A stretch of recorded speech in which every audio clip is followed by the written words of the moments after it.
السلام عليكم ورحمة الله وبركاته. الحمد لله الذي هدانا لهذا نحمده ونستعينه ونستغفره ونؤمن به ونتوكل عليه ونعوذ بالله من شرور أنفسنا ومن سيئات أعمالنا. من يهد الله فلا مضل له ومن يضلل فلا هادي له. أشهد أن لا إله إلا الله وحده لا شريك له وأشهد أن سيدنا ونبينا مولانا محمدا عبده ورسوله. أما بعد، قال الله تبارك وتعالى في محكم تنزيله في الفرقان المجيد: أعوذ بالله من الشيطان الرجيم بفضل بسم الله الرحمن الرحيم. والعصر إن الإنسان لفي خسر إلا الذين آمنوا وعملوا الصالحات وتواصوا بالحق وتواصوا بالصبر. صدق الله العلي العظيم. اللهم صل على سيدنا محمد طب القلوب دوائها وعافية الأبدان وشفائها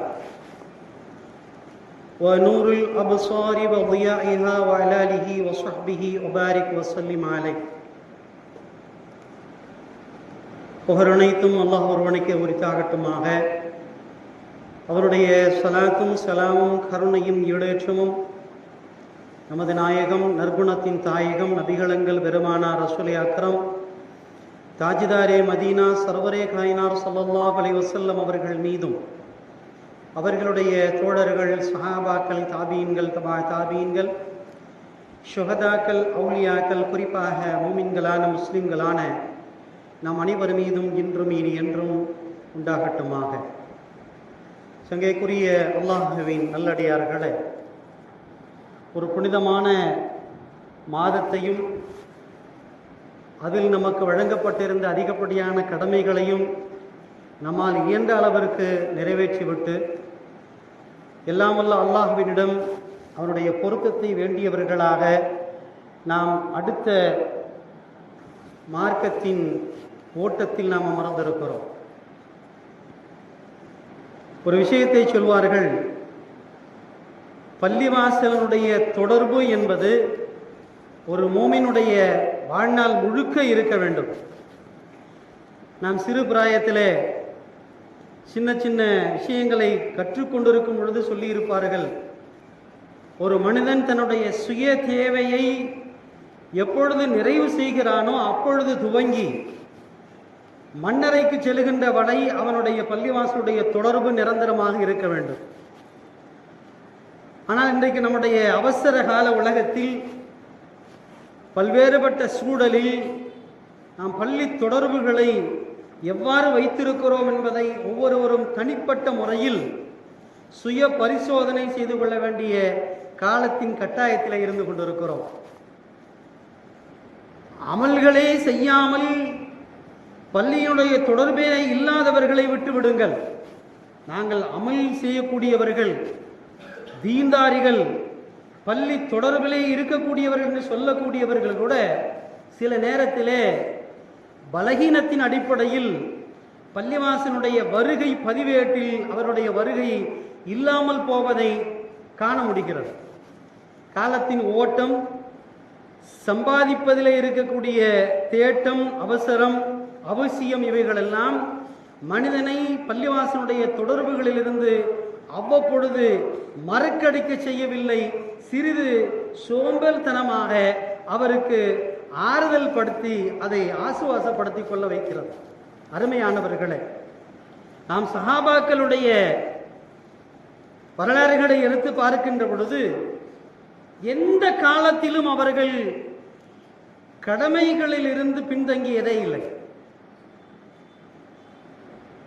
ஒரு விஷயம் சொல்லப்படுகிறது, ஒரு சஹாபி திருமணம் முடித்து அன்றைய இரவுதான் தன்னுடைய மனைவியை முதல் சந்திக்கிறார்கள்.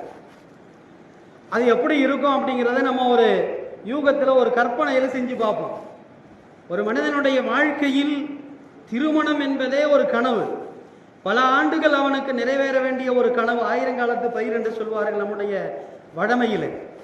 அப்படிப்பட்ட ஒரு திருமணம், அவனுக்கு பொருத்தமான பெண்ணை தேர்ந்தெடுத்து, குடும்பத்தினர்களை தேர்ந்தெடுத்து, எல்லா வகையிலும் நிச்சயிக்கப்பட்டு திருமணம் முடித்து தன்னுடைய மனைவியை முதலாக சந்திக்கிற முதல் தருணத்தில், சஹாபாக்களுடைய விஷயத்திலே ஒரு மனைவியை சந்திக்கிற முதல் தருணத்தில் எம்பெருமானார் ஸல்லல்லாஹு அலைஹி வஸல்லம் அவர்கள் போருக்கு அழைப்பு கொடுக்கிறார்கள். அப்பதான் முதல்ல மனைவியை பார்த்து பேசிக்கிட்டு இருக்கிறார் அந்த சஹாபி. போருக்குண்டான அழைப்பு வந்த உடனேயே அவர் முதலாக சுவைத்துக் கொண்டிருந்த பேரித்தம்பழத்தை தூக்கி எறிந்துவிட்டு, சுவனத்தின் வாசல் என்னை அழைக்கிறது என்று எரிந்ததை நாம் சஹாபாக்களுடைய வரலாற்றிலே பார்க்க முடிகிறது. இப்ப நாம கொஞ்சம் நம்மளுடைய வாழ்க்கையும் சஹாபாக்களுடைய விஷயத்தை நம்ம ஒப்பிட்டு பார்க்கணும். எம்பெருமானார் ஸல்லல்லாஹு அலைஹி வஸல்லம் அவர்கள் நமக்கு வாழ்க்கைக்குரிய வழிகாட்டியலாக சொன்னது அந்த உத்தமர்களைத்தான். அஸ்ஹாபி கன் நுஜூம் ஃபபி ஐயிம் இஹ்ததைத்தும், என்னுடைய தோழர்கள் வானத்தில் மின்னக்கூடிய நட்சத்திரத்திற்கு ஒப்பானவர்கள், அவர்களை நீங்கள் யாரை பின்பற்றினாலும் நேர்வழி பெறுவீர்கள் என்று சொன்னார்கள். அப்ப அந்த சஹாபாக்களுடைய வாழ்க்கையில முழுக்க பின்பற்ற முடியலன்னா கூட நமக்கு எப்பொழுதெல்லாம் தொய்வு ஏற்படுகிறதோ, அமல்களிலே பலகீனம் ஏற்படுகிறதோ, அப்பொழுது அவர்களுடைய வாழ்க்கையோடு நம்முடைய வாழ்க்கையை சற்று ஒப்பிட்டு பார்த்தோம்னா, அவங்க ஒன்றும் வானத்திலிருந்து வந்தவங்க இல்லையே. நம்மை போன்று மனைவி மக்களோடு வாழ்ந்தவர்கள், வியாபாரம் செய்தவர்கள், விவசாயம் செய்தவர்கள், சம்பாதித்து சாப்பிட்டவர்கள், அவர்கள் எப்படி வாழ்ந்திருக்கிறார்கள் என்பதை நாம் சற்று ஒப்பிட்டு பார்த்தோம் என்று சொன்னால், நம்மளும் என்ன செய்யலாம்? நம்முடைய மார்க்கம் சம்பந்தமான விஷயங்களை சற்று பட்டை தீட்டிக் கொள்வதற்கு ஒரு வாய்ப்பாக அமையும். இப்ப நமக்கு முன்னால இருக்கிறது, நான் சொல்ல வந்தது பள்ளி தொடர்பையும் பள்ளி தொடர்பு இல்லாததையும் வச்சு பார்க்கும்போது, யார் ரமலானுடைய பிறை பார்த்தார்களோ, ரமலானுடைய பிறை, நாளைக்கு நோன்பு வைக்க போறோம் அப்படின்னு சொல்லி பிறை பார்த்திருப்பாங்க இல்லையா, எல்லாருக்குமே சந்தோஷம், எல்லா முஸ்லிம்களுக்குமே சந்தோஷம். ஆஹா, ரமலான் மாதம் வந்திருக்கிறது, ஒரு நஃபிலுக்கு ஃபர்லுடைய அந்தஸ்து கிடைக்கிறது, ஒரு ஃபர்லு தொழுகைக்கும் 70 மடங்கு நன்மைகள் கிடைக்கிறது என்பதாக நன்மைகளை ஆசிப்பவர்கள், ஆசைப்படுகிறவர்களுக்கெல்லாம் ரமலானுடைய பிறை பார்த்த உடனே சந்தோஷம். ஷவ்வால் பிறை பார்த்த உடனே அந்த சந்தோஷம் முடிஞ்சு போயிருக்கும். யாருக்கு? யார் நிரந்தரமாக பள்ளி தொடர்புல இருந்தாங்களோ அவங்களுக்கு ஷவ்வால் மாசம் பிற பார்த்த உடனே என்ன செஞ்சிருக்கேன்? ஒரு மனசுல ஒரு சோர்வு. எப்படி ரமலானுடைய பிறையில் இருந்து இந்த 29 நாட்கள் பள்ளிகளிலே அமல்கள் நிறைந்திருந்தது, மனிதர்களுடைய வருகை நிறைந்திருந்தது, எந்த அமல்ல எந்த தொய்வும் இல்லை, அந்த ஒவ்வொரு வக்துக்கும் முந்தி பிந்தி என்று எல்லா வேலைகளையும் ஒத்தி வைத்து விட்டு பள்ளிக்கு வந்தார்களே, இப்பொழுது ஷவ்வாலுடைய பிறை பார்த்த உடனேயே தொடர்ந்து அமல் செய்யக்கூடிய உள்ளத்தில் ஒரு வருத்தம். என்னன்னு சொன்னா, இந்த தொடர்ந்து பள்ளிக்கு வந்தவர்களுடைய வருகை குறைந்து போயிடும் மட்டுமில்ல, அந்த அமல்களிலே உண்டான ஆர்வமும் குறைஞ்சு போயிருமே அப்படின்னு சொல்லி ஒரு வருத்தத்தோடு கூட இன்னொரு செய்தியை சொன்னார்கள். ரமலான் மாதம் முழுக்க முழுக்க நம்மை அமல்களில் இருந்து கெடுத்து நம்மை அமல்களின் பக்கம் செல்ல விடாமல் கைது செய்யப்பட்டு வைக்கப்பட்டிருந்த ஷைத்தான்கள் எல்லாம் ஷவ்வால் மாதம் பெற பார்த்த உடனே ரிலீஸ் ஆயிட்டான். அவன் ரிலீஸ் ஆன உடனே ஆஹா, நம்மளை கெடுக்கிறதுக்கு மேப்படியா வந்துட்டானே அப்படின்னு சொல்லி ஒரு வருத்தத்தில் பள்ளியில் தொடர்ந்து அமல் செய்தவர்கள் எல்லாம் வருத்தப்பட்டார்கள். உண்மையிலேயே யாரோ ஒருவர் சொன்னதை போல, வயிறு காலியாக இருந்த பொழுதெல்லாம் பள்ளிவாசல் நிறைந்திருந்தது, ஆனால் வயிறு நிறைந்திருக்கிற பொழுது பள்ளிவாசல் காலியாக இருக்கிறது. ரொம்ப யோசிச்சு தான் எழுதுறான், ரொம்ப யோசிச்சு தான் எழுதுறாங்க எல்லாமே. இது ஹதீஸ் ஆயத்தெல்லாம் கிடையாதுங்க, நம்ம காலத்தில் உள்ளவங்க யோசித்து எழுதக்கூடிய வார்த்தைகள். வயிறு காலியாக இருந்த பொழுது பள்ளி நிறைந்திருந்தது, ஆனால் வயிறு நிரம்பி இருக்கிறது, பள்ளி காலியாகிவிட்டதே என்று எழுதினார். யதார்த்தமான உண்மை. அடுத்தடுத்த நாள்லாம் இல்லை, பெருநாள் காலையில் தொழுதமே, அன்றைய மதிய லொஹர் தொழுக மற்ற இடங்கள்ல இல்லை. நம்மளுடைய தமிழ்நாட்டினுடைய பள்ளிவாசல் நிலையை பார்த்தோம்னு சொன்னா ரொம்ப பரிதாபகரமாக இருந்துச்சு. பெருநாள் அன்னைக்கு லொஹர், பெருநாள் அன்னைக்கு லொஹரில் பார்த்தோம்னு சொன்னால் தமிழ்நாட்டினுடைய எல்லா பள்ளிவாசலோட நிலையும் பார்த்தோம்னு சொன்னால் ஐயோ பாவம், அஜர்த்து மோதினார் பள்ளிவாசல் உள்ளவங்க தான் இருக்கிறாங்க அப்படின்னு சொல்லி பரிதாபமான சூழ்நிலை இருந்தது. இந்த தொய்வு ஏன் ஏற்படுகிறது என்றால், அருமையானவர்களே, நாம் யோசித்து பார்க்க வேண்டும். தொழுகைக்கும் நோன்புக்கும் சம்பந்தம் இருக்கிறது, ஆனால் நோன்பு வைத்தவர்கள் தான் தொழ வேண்டும் என்ற ஒரு தப்பான கால்குலேஷன் நம்ம வச்சிருக்கிறோம். நம்மள்ட்ட ஒரு தவறான ஒரு கணக்கு வைத்திருக்கிறோம். நோன்பு வச்சா தொழுகணும். எப்படி அந்த காலத்தில் சொல்லுவாங்கல்ல, ஹஜ்ஜுக்கு போயிட்டு வந்திருக்காரு அவர் பொய் சொல்ல மாட்டார் சொல்லுவாங்க. ஹஜ்ஜுக்கு போயிட்டு வந்திருக்காரு அவர் பொய் சொல்ல மாட்டார். அப்போ ஹஜ்ஜுக்கு போவாட்டி பொய் சொல்லலாமா? ஹஜ்ஜுக்கு போவாட்டி பொய் சொல்லலாமா? எப்பவுமே ஒரு முஸ்லீம் பொய் சொல்லக்கூடாது. ஒரு முஸ்லீம் என்ன செய்யக்கூடாது? எப்பொழுதுமே ஒரு முஸ்லீமாக இருக்கிறவர் பொய் சொல்லக்கூடாது. ஆனால் நம்ம என்ன சொல்லியிருக்கிறோம்? ஹஜ்ஜுக்கு போனவரும் பொய் சொல்ல மாட்டார். அது மாதிரி நோன்பு வச்சுக்கிட்டு தொழுகையை விடலாமா அப்படிங்கிற ஒரு கான்செப்டில் நம்மளுடைய பகுதிகளில் என்ன செஞ்சுருக்கிறாங்க? நோன்பு வச்சா தொழுகையை விடக்கூடாது. அவர் சஹர் முடித்த உடனே பள்ளிவாசலுக்கு வேகமாக வர்றது என்ன? நோன்பு திறக்கிறது பள்ளிவாசலில், வீட்டில் திறக்கிறத விட பள்ளிவாசலில் திறந்துட்டு மகரீப பள்ளியில் ஜமாத்தோடு தொழுகணும். தராவீகு எப்பவும் வெறும் இஷா தொழுகை 4 ரக்காத்து தான். ஆனால் தராவீகு 20, வித்ர் வாஜிபு இஷா எல்லாம் சேர்த்து 27 ரக்காத்து. கால் கடுக்கு கடுக்க நின்று தொழுவாங்க. சுன்னத்தான தொழுகை கொடுத்த முக்கியத்துவம் ஏன் பெருநாளைக்கு பிறகு ஃபர்லான தொழுகைக்கு அழைப்பு கொடுக்கப்படுகிறது? அதே ஹய்யா அலஸ் ஸலாஹ் ஹய்யா அலல் ஃபலாஹ் ஒலிபெருக்கி மூலம் சப்தமாக அழைக்கப்படுகிறது. இந்த சப்தம் ஏன் நமக்கு இன்னும் விளங்கலைன்னு சொன்னா, நாம அந்த அளவுக்கு தான் விளங்கி வச்சிருக்கிறோம். நோன்பு வச்சுட்டு தொழுகையை விடக்கூடாது, நோன்பு வச்சுட்டு தொழுகையை விடக்கூடாது என்று தவறாக யோசித்ததன் விளைவுதான் ரமலானில் நிரம்பி இருந்த பள்ளிகள் இப்பொழுது ரமலானுக்கு பிறகாக ஆட்களை தேடக்கூடிய சூழ்நிலை இருக்கிறது. அல்லாஹ் பாதுகாக்க வேண்டும். அருமையானவர்களே, இதுக்கு ஒரு சிறந்த உதாரணத்தை சொல்லணும்னு சொன்னால், நம்முடைய மனிதனுடைய மனசு இருக்கிறதே சூழ்நிலைக்கு அடிமைப்பட்டது. ஒரு மாஹோல்னு சொல்லுவாங்க, அரபியில் மாஹோல் அப்படின்னு சொல்லுவாங்க. சூழ்நிலைக்கு அந்த எந்த சூழ்நிலையோ அதுக்கு தகுந்த மாதிரி மனசு மாறிடும். எப்படி ரபிசலாம் சொல்கிறாங்க இல்லையா, அதாவது ரமலான் மாதத்தில் ஷைத்தான்கள் விலங்கிடப்படுகிறது. ஆனால் பாவம் அறவே நிகழாமல் இருக்காதுன்னு பார்த்தா பாவம் நிகழுது. பாவம் என்ன செய்யுது? ரமலான் மாதத்தில் நிகழுது. இது கேட்கப்பட்டது. ரமலான் மாதத்தில் ஷைத்தான்கள் விலங்கிடப்பட்டாலும் பாவங்கள் அங்கொன்றும் இங்கொன்றுமாக நடைபெறுகிறதே, நிகழ்கிறதே, இதுக்கு என்ன காரணம் அப்படின்னு கேட்கப்பட்ட பொழுது சொல்லப்பட்ட விளக்கம் என்னன்னு சொன்னால், சைத்தானோட 11 மாதம் ஒன்று மண்ணுமா இருந்துட்டோம். சைத்தானோட 11 மாதம் ஒன்று மண்ணுமா கலந்து அவை கெடுக்காமே கெட்டு போயிடுவோம். அவன் நம்மளை சொல்லவே வேண்டியதில்லை, தொழுவ போக வேணான்னு சொல்லி நம்மளே நினச்சிக்கிடுவோம். பரவாயில்ல, ஒரு வேலை விட்டால் ஒன்றும் பெரிய குறைஞ்சி போயிடாது. அதான் ஃபஜ்ர்லேருந்து இஷா வரைக்கும் தொழுதுட்டோம்ல, மகரிப் மட்டும் அட்ஜஸ்ட் பண்ணிக்கிடுவோம் அப்படின்னு நமக்கு நாமே தில்கி தசலின்னு சொல்லுவாங்க. தன்னுடைய உள்ளத்துக்கு தானே ஆறுதல் சொல்லிக்கிற மாதிரி. சைத்தான் வந்து கெடுக்கணும்னு அவசியமே இல்லை. நாமளே என்ன செய்வோம்? சில அமல்கள் விஷயத்தில் நமக்கு நானே ஆறுதல் சொல்லிட்டு குறைச்சிக்கிடுவோம். இது மாதிரி 11 மாதங்கள் ஷைத்தானோடு இப்லீஸோடு ஒன்றும் மன்றுமாக கலந்திருந்த நாம் இந்த ரமலான் மாதத்தில் அவன் விலகி இருந்தாலும் கூட அவனுடைய சகவாசத்தின் பழக்கத்தினால் என்ன செஞ்சிடறோம்? அந்த பாவங்கள் நிகழ்ந்துருதுன்னு சொல்லி சொன்னாங்க. ஏன்னு சொன்னால், மனிதன் சூழ்நிலைக்கு தகுந்தாற் கொண்டு மாறிக்கொள்ளக்கூடியவன். எந்த சூழ்நிலை அமைகிறதோ, தொடர்ந்து எந்த சூழலில் இருக்கிறானோ அது தகுந்த மாதிரி மாறிடும். இன்னும் விளங்குற மாதிரி சொன்னோன்னு சொன்னால், நமக்கு விளங்குற மாதிரி உதாரணம், ரயில் பயணம் இருக்குது. ரயில் பயணத்தில் நம்ம போய்கிட்டே இருக்கிறோம். ஒரு நாள் 2 நாள் அல்லது வேணும் ஒன்றும் இல்லை, நைட்டு ஏறி காலையில் இறங்குற 7 மணி நேரம் 8 மணி நேரம் பயணம் செஞ்சுட்டு காலையில் இறங்கிட்டோம். இறங்கினதுக்கு அப்புறமும் என்ன செய்யும்? நமக்கு அந்த அசைவு இருக்கும். ரயிலில் போய்கிட்டு இருக்கிற மாதிரியே ஒரு உணர்வு என்ன செய்யும்? அனுபவிச்சிருக்கீங்களா இல்லையா? இந்த அனுபவிச்சிருக்கீங்களா இல்லையா? அந்த பயணத்தை ஒரு 7 மணி நேரம் 8 மணி நேரம் ரயிலில் போய்கிட்டே இருக்கிறாங்க, ஆடிக்கிட்டே இருக்கிறவங்கள அந்த பயணம் முடிந்ததற்கு பிறகும் அந்த அசைவு ரயிலில் போய்கிட்டு இருக்கிற மாதிரியே ஒரு உணர்வு நமக்கு இருக்கும்.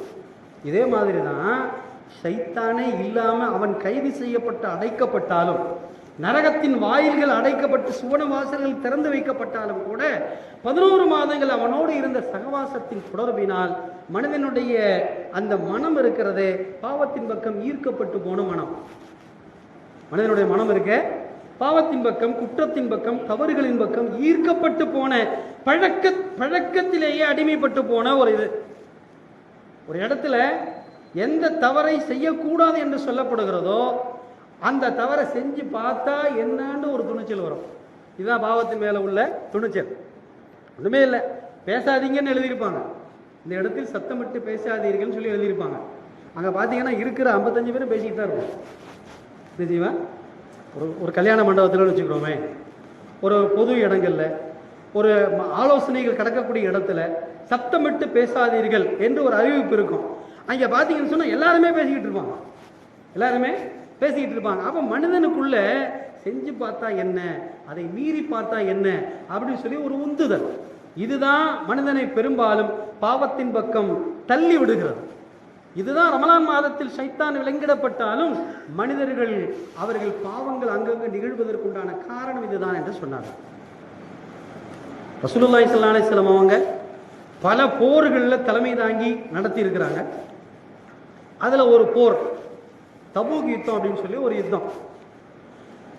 நபி ஸல்லல்லாஹு அலைஹி வஸல்லம் கலந்து கொண்ட போர்களிலேயே மிக கடுமையான வறட்சி, வறுமை, வெப்பம், கடுமையான வெயில் காலத்தில் வந்த போர் இந்த தபூக் யுத்தம்.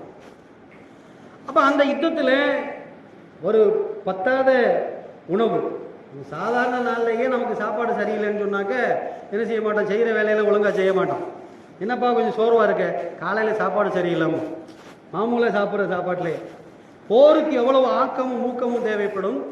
அந்த போரிலே சஹாபாக்களுக்கு 2 பேருக்கு ஒரு பேரித்தமளம் வீதமாக கொடுக்கப்பட்ட உணவினுடைய பற்றாக்குறை.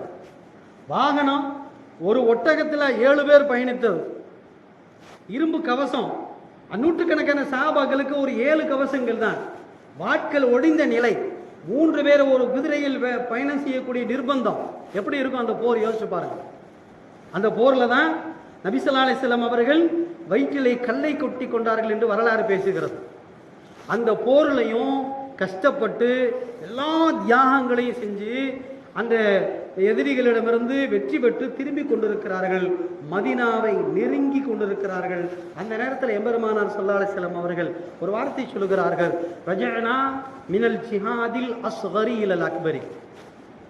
நாம் சிறிய போரில் இருந்து பெரிய போரின் பக்கம் திரும்பி கொண்டிருக்கிறோம் என்று சொன்னாங்க. சஹாபாக்களுக்கெல்லாம் ரொம்ப திடுக்குன்னு ஒரு செய்தி, யா ரசூலுல்லாஹ் இவ்வளோ கஷ்டப்பட்டு ஒரு போரை இப்போ தான் முடிச்சுட்டு வர்றோம், இவ்வளோ பெரிய சிரமத்துக்கு இடையில இந்த போரை முடிச்சுட்டு நாம் வந்து கொண்டு இருக்கிறோம், இப்பொழுது நீங்கள் அந்த போரை விட பெரிய போரின் பக்கம் செல்கிறோம் என்று சொல்கிறீர்களே, என்ன காரணம், அதற்கு என்ன விளக்கம் என்று கேட்கிறார்கள். நபி ஸல்லல்லாஹு அலைஹி வஸல்லம் சொன்னாங்க, இப்போ நீங்கள் வீட்டை விட்டு புறப்பட்டு மனைவி, மக்கள், வியாபாரம் எந்த தொடர்பும் இல்லாமல் அல்லாஹ்விற்காக வேண்டி வந்துட்டீங்க, என்னுடைய முன்னிலையில் என்னுடைய தலைமையில் நீங்கள் போரில் இருந்தீங்க, நான் நில்லுன்னா நின்னீங்க, உட்காருனா உட்கார்ந்தீங்க, வெட்டுனா வெட்டுனீங்க, எல்லாமே செஞ்சீங்க. வீடு நெருங்கி கொண்டிருக்கிறது. இப்போ உங்களுடைய மனைவி, உங்களுடைய பிள்ளை, உங்களுடைய வியாபாரம், விவசாயம் இவைகள் எல்லாம் சந்திக்க போகிறீர்கள். அப்ப இந்த சூழ்நிலை மாறுகிறது. அல்லாஹ்விற்காக வேண்டி, ரசூலுக்காக வேண்டி, நபிக்காக வேண்டி நீங்க வெளியான தருணம் முடிந்து இப்ப மனைவி மக்களுக்கு போறீங்க. கர்கயா கிர்கயான்னு சொல்லுவாங்க உருதுல, சொல்லுவாங்க கர்கயா கிர்கயா, வீட்டுக்கு போனா விழுந்துட்டான்னு சொல்லுவாங்க. அது மாதிரி மனைவியை பார்த்த உடனே அல்லாஹ்வுடைய சிந்தனை, நபியுடைய சிந்தனை எல்லாம் மாறி போயிடும். என்னோடு இருக்கும் பொழுது போராடிய நீங்கள் பெரிய விஷயம் அல்ல, உங்களுடைய மனைவியோடு, மக்களோடு, வியாபார தொடர்பு, விவசாய தொடர்போடு இருக்கின்ற பொழுது உங்கள் மனம் மாறப்போகிறது. இதைத்தான் நான் சொன்னேன், இதுவரைக்கும் இருந்ததை விட இப்ப நீங்க போறதா மிகப்பெரிய போர்னு சொன்னேன்னு சொன்னாங்க. சஹாபாக்கள் சொன்னாங்க, யா ரசூலுல்லாஹ் எங்களுடைய மனசுல அந்த மாற்றமெல்லாம் வராது, உங்களுக்கு முன்னால எப்படி இருக்கிறோமோ அப்படிதான் நாங்கள் வீட்டில் இருப்போம்னு சொன்னாங்க. இப்போ நாம் யோசிச்சு பார்ப்போம் நம்மளுடைய நிலை. இப்போ பள்ளியில் இருக்கிற மாதிரி அல்லாஹ்வை பற்றி பேசும்போது, நபியை பற்றி பேசும்போது எப்படி இருக்கிறோமோ அப்படி நம்ம வீட்டில் இருப்போமா, அல்லது வியாபார ஸ்தலத்தில் இருப்போமான்னு சொன்னால் இல்லை, அது கொஞ்சம் வித்தியாசமாக தான் இருக்கும், கொஞ்சம் குறையத்தான் செய்யும். இதே சந்தேகம் சஹாபி ஹன்லலா என்று சொல்லக்கூடிய சஹாபிக்கு வந்தது. அவங்க கேட்டாங்க, யா ரசூலுல்லாஹ் உங்களுக்கு முன்னாடி இருக்கும்போது பள்ளிவாசலில் நீங்கள் சொர்க்கத்தை பற்றி பேசுகிறீங்க, நரகத்தை பற்றி பேசுகிறீங்க, சொர்க்கத்துக்கு போகணும்னு எங்களுக்கு ஆசையாக இருக்குது, நரகத்துக்கு போகக்கூடாதுன்னு பயமாக இருக்குது, இதுவெல்லாம் செய்கிறோம், ஆனால் வீட்டுக்கு போயிட்டா வீட்டு சிந்தனை வருது, அப்போ எங்களுடைய உள்ளத்தில் நயவஞ்சகத்தனம் வந்துருச்சேன்னு சொல்லி கவலைப்பட்டாங்க. ரசூலுல்லாஹ் சொன்னாங்க, இதெல்லாம் இயல்பு தான். ரசூலுல்லாஹ் சொன்னாங்க, இதெல்லாம் இயல்பு தான், நீங்கள் மனநிலை மாறுவது என்பது இயல்பு. எல்லா நிலையிலும் நீங்கள் இங்கே இருக்கிற மாதிரி இருந்தீங்கன்னு சொன்னால் தசாபாத்தில் மலாய்க்கத்து ஃபித்துருக்கி, சஹாபாக்கள் என்ன செய்வாங்க, போகின்ற பாதைகளில், வீதிகளில் உங்கள்கிட்ட முசாபா செய்வாங்க. மனநிலை மாற்றம் என்பது இயல்புதான். ஆனால் உங்களுக்கு என்ன நினைக்கணும்னு சொன்னா, எல்லா காலத்திலையும் ரமலான்ல எப்படி தொழுது விட்டு வேகமாக சென்று நம்முடைய அமல்களை செய்தோமோ அதே போன்று ரமலான் முடிந்ததற்கு பின்னாலும் ஃபர்லுக்கு முக்கியத்துவம் கொடுத்து ஃபர்லை தொழுதுட்டு நம்மளுடைய வியாபாரம், நம்முடைய விவசாயம், மனைவி, மக்கள் என்று மற்ற விஷயங்களில் கவனம் செலுத்த வேண்டும் என்பதை பெருமானார் ஸல்லல்லாஹு அலைஹி வஸல்லம் அவர்கள் அங்கே என்ன செய்தாங்க, சஹாபாக்களுக்கு சொன்னாங்க. நமக்கு சொல்லப்படுகின்ற அறிவுரை அதுதான். எல்லா காலத்திலும் அமல்களை பொறுத்தவரை நிரந்தரமாக இருக்க வேண்டும். எல்லாம் வல்ல அல்லாஹ் தஆலா ரமலானில் எப்படி அமல் செய்தோமோ, ரமலானில் எப்படி எல்லா வேலைகளையும் விட்டு பள்ளிக்கு தொழுகைக்கு வந்தோமோ, இதே போன்று வாழ்நாள் முழுக்க வருடமெல்லாம் தொழுகைக்கு வரக்கூடிய தௌஃபீக்கை நமக்கு தந்தருவானாக. ஆகிர் தஅவானா அனில் ஹம்துலில்லாஹி ரப்பில் ஆலமீன். அஸ்ஸலாமு அலைக்கும் வரஹ்மத்துல்லாஹி வபரகாத்துஹு.